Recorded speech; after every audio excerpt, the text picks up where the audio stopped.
कारण आपण निघालो आळंदीला, तुळापूरला दर्शन करायला आणि छत्रपती संभाजी महाराजांची समाधी बघायला. आणि माझ्यासोबत आहेत पूर्ण फॅमिली, सासू सासरे आलेले आहेत. त्यांना दाखवायचं तुळापूर, त्यांनी बघितलं नाहीये, त्यामुळे त्यांना घेऊन जातोय. 1 hour later. फायनली आपण पोचलो स्मारकाच्या इथे. 1 तास लागला आपल्या घरापासून. आणि आता पार्किंगमध्ये इकडे गाडी लावली आणि या इकडे आहे संभाजी महाराजांचं स्मारक. बऱ्याच वेळा आलेलो आहे मी, लहानपणी पण आलो होतो. मला वाटतं 3री 4थी 5वी वेळ असेल माझी. बऱ्याच वर्षांनी या समाधी स्थळावरती यायचा योग आला.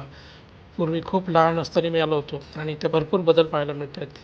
कमळीतून आतमध्ये जावं लागायचं, पण आता इकडं काहीतरी बांधकाम चालू आहे. बहुतेक किल्ला टाईप बनवलं दिसतंय मला इकडनं. हे काय पूर्ण असं किल्ल्यासारखं बांधकाम केलेलं, इकडं बांधकाम चालू आहे तिथपर्यंत, पार शेवटपर्यंत दिसते. आता इकडनं एंट्री नाही आहे, पलीकडे आपल्याला जायचं. चला या साईडने जायचं आपल्याला.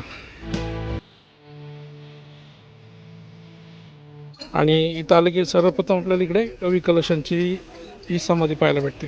तर मैत्री कशी असावी आणि ती शेवटपर्यंत कशी टिकवावी याचं मूर्तिमंत उदाहरण म्हणजे कवी कलश.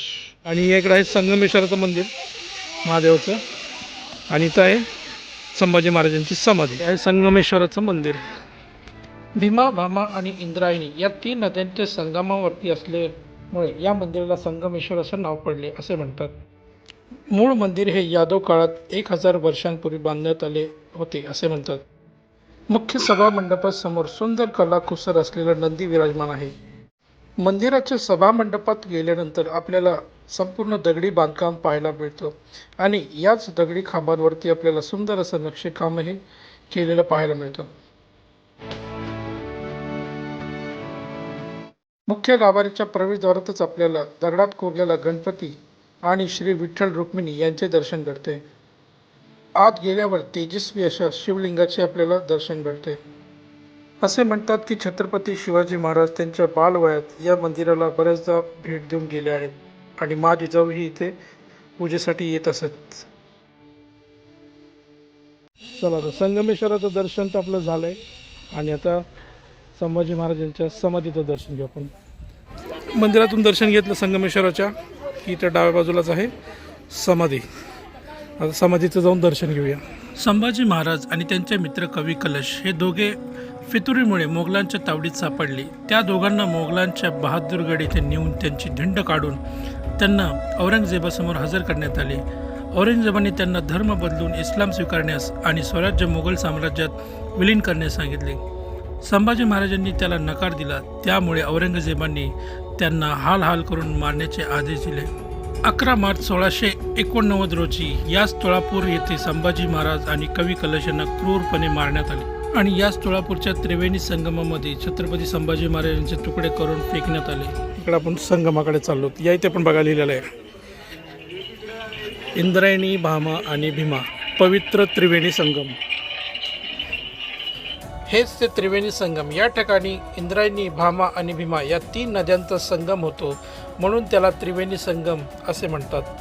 तर याच त्रिवेणी संगमात टाकलेले संभाजी महाराजांचे शरीराचे तुकडे वाहत पुढे गेले आणि पुढे वडबुद्रुक गावी तिथल्या ग्रामस्थांनी ते गोळा करून त्यांचं एकत्र करून आणि मग त्यांचा अंतिम संस्कार केला आणि तिथेही त्यांची समाधी आहे. तर अशा या पवित्र ठिकाणी प्रत्येकाने एकदा आवर्जून भेट दिली पाहिजे आणि ते समाधीपुढे नतमस्तक झालं पाहिजे. छोटे छोटे मासे दिसले का, चमकत आहेत ते सगळे मासे आहेत. म्हणजे भरपूर मासे वगैरे आहेत आणि पायऱ्या तिथपर्यंत आहेत अजून. म्हणजे आणि हे इथं बघा बोटिंग पण आहे, तुम्ही बोटिंग पण करू शकतात. आय थिंक पलीकडे होतं की फिरून आणत असतील. आता पण तिकडे मंदिर आहेत, प्राचीन मंदिर आहेत, ते मंदिर बघूया आपण. चला या साईडला आहे शिवकालीन गणेश मंदिर.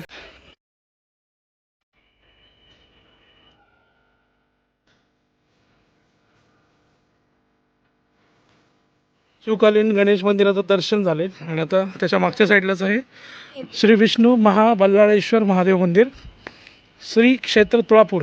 जीर्णोद्धार झालेला आहे दिनांक 18/4/2008. तुळापूरमध्ये त्रिवेणी संगमाजवळ काही मंदिर आहेत, प्राचीन मंदिर आहेत. त्यातील एक प्राचीन मंदिर की महादेवाचं आहे. आत गाभाऱ्यात गेल्यानंतर मस्त आपल्याला महादेवाच्या शिवलिंगाचे दर्शन होते.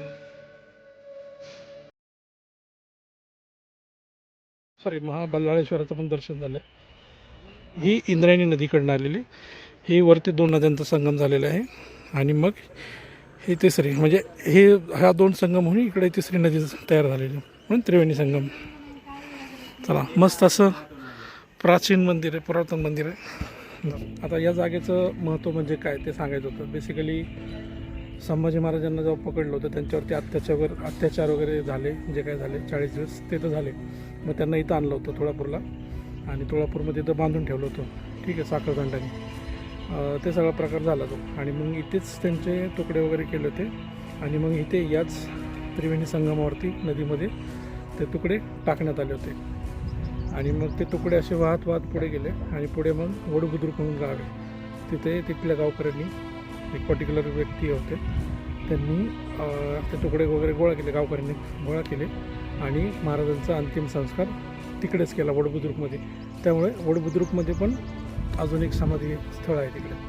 त्यामुळे इथेच नदीच्या या बाजूला तुळापूर इथे मारलं ते एक समाधी स्थळ आणि जिकडे नदीच्या पलीकडे त्यांचा अंतिम संस्कार केला तो एक समाधी स्थळ आहे वडबुद्रुक. आता त्रिवेणी संगमापासून आम्ही परत समाधी स्थळाकडे आलो आणि ते असे छोटे छोटे दुकानं लागली होती, देवांच्या मूर्त्या होत्या, इथं पुस्तकांचे स्टॉल वगैरे आहेत.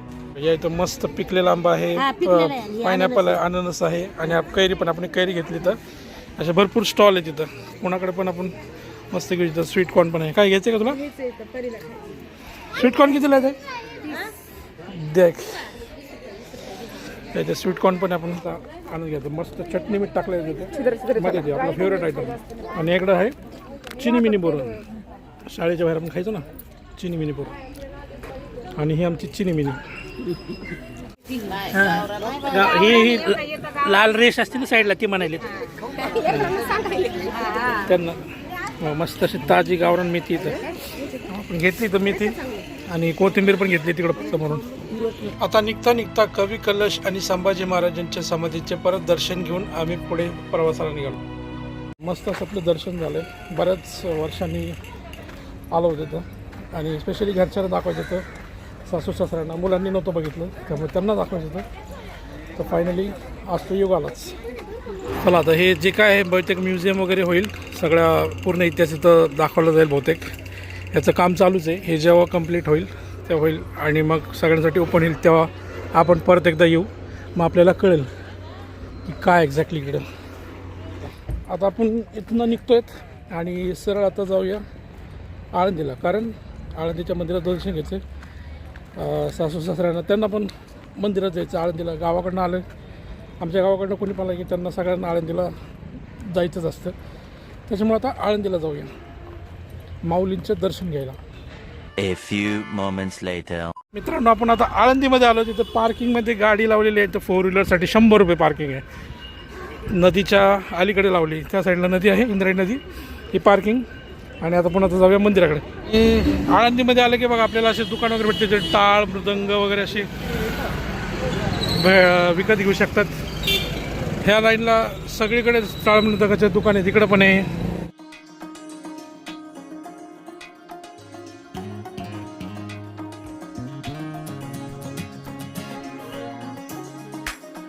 मंदिराच्या इतर पण नो पार्किंगमधल्या गाड्या उचलल्या गेल्या जातात. आपण हार फुल वगैरे घेऊ आणि इथं चपला वगैरे ठेवू.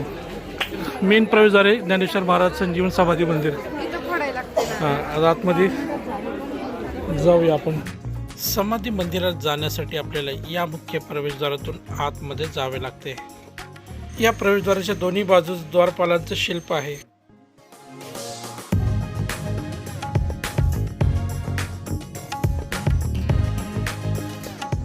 मुख्य प्रवेशद्वारातून आत गेल्यानंतर डावीकडे गेलो की आपल्याला सर्वप्रथम श्री एकनाथ महाराज, याला संत एकनाथ महाराजांचा पार असं म्हणतात.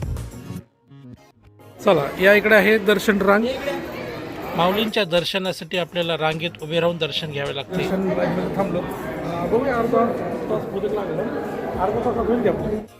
आज खरं तर भरपूर गर्दी होती, कारण आज शनिवार आहे आणि माघ महिना पण चालू होता. त्याच्यामुळे प्रचंड भाविक इथं दर्शनासाठी आले होते आणि आम्हाला तब्बल 1 तास लागला दर्शन रांगेत थांबून माऊलीचे दर्शन घेण्यासाठी. आणि त्या टी व्हीवरती आपल्याला रांगेत उभे राहून पण माऊलींचे दर्शन होते.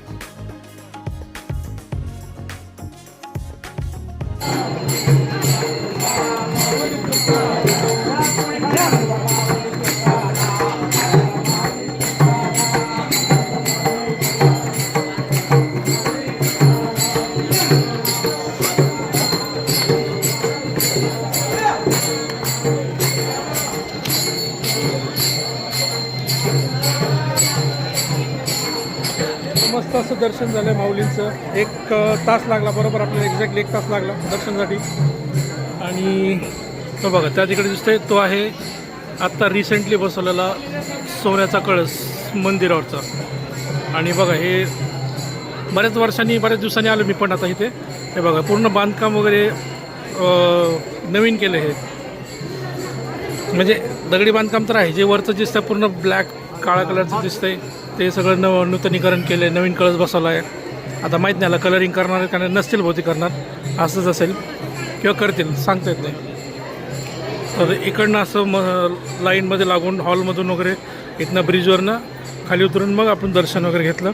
इथे मुक्ताई देवीचं मंदिर आहे, मुक्ताईचं मंदिर, हे सिद्धेश्वराचं मंदिर, इथं दर्शन घेतलं. आणि आता बघा सगळे इथं बसलेत. आता सगळ्यांचं मस्त असं दर्शन झालं. प्रसाद वगैरे खात बसलो होतो आम्ही. मला दे आता थोडा पेढा दे. पेढा दे. दिला त्यांनी, दिला हिनं नाही दिला. बारका दे, बारका हां गोडच असतं. आणि बघा या इथं लाडू प्रसाद पण मिळतो 10 रुपयाला 1 लाडू. मंदिर परिसरातच एक अजान वृक्ष नावाचे प्राचीन दुर्मिळ असा एक पवित्र वृक्ष आहे. आणि याच अजान वृक्षाच्या झाडाखाली भाविक ज्ञानेश्वरीचे पारायण करतात. संपूर्ण मंदिर परिसरात ही एकच जागा आहे जिथे तुम्हाला पूर्णपणे शांतता अनुभवायला मिळते.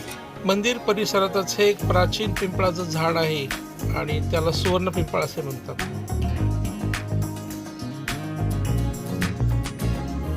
चला, बऱ्याच दिवसांनी माऊलींच्या समाधींचं दर्शन घेण्याचा योग आला आणि खरंच इथे आल्यानंतर एक वेगळाच अनुभव येतो आणि मन अगदी प्रसन्न होऊन जाते.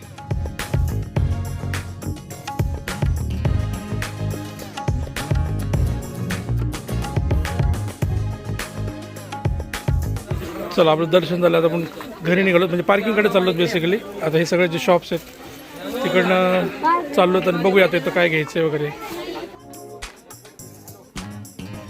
आपण आता फायनली आलो इंद्रायणी नदीच्या तीरावरती. समोर दिसते ते आहे इंद्रायणी नदी. आणि संध्याकाळची वेळ आहे आता 7ला 10 मिनटं कमी आहेत.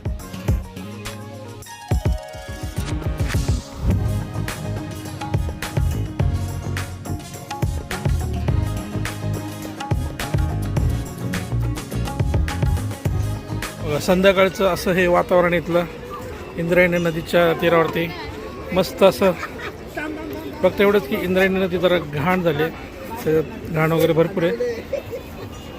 आणि जेव्हा काही कीर्तन वगैरे असतं ना महाराजांचं, कुठल्याही प्रकारचा कार्यक्रम असला तर ते समोर जे स्टेज आहे तिथं कीर्तन चालू असतं. आणि नदीच्या इकडं या साईडला त्या साईडला इकडं सगळीकडे लोक बसलेले असतात ऐकायला. तर त्यांना व्यवस्थित दिसण्यासाठी तो स्क्रीन लावला आहे, प्रोजेक्टर. त्याच्यावरती प्रोजेक्ट होतं, लाईव्ह दिसतं लोकांना. तिकडं जी रूम आहे त्या रूममधून प्रोजेक्ट होतं आणि मग या स्क्रीनवरती दिसतं. म्हणजे सगळ्यांना इथं जे बसलेले आहेत नदीच्या काठी सगळ्यांना दिसतं ते. असं आहे इथं. संध्याकाळचं मस्त वाटतं इथं.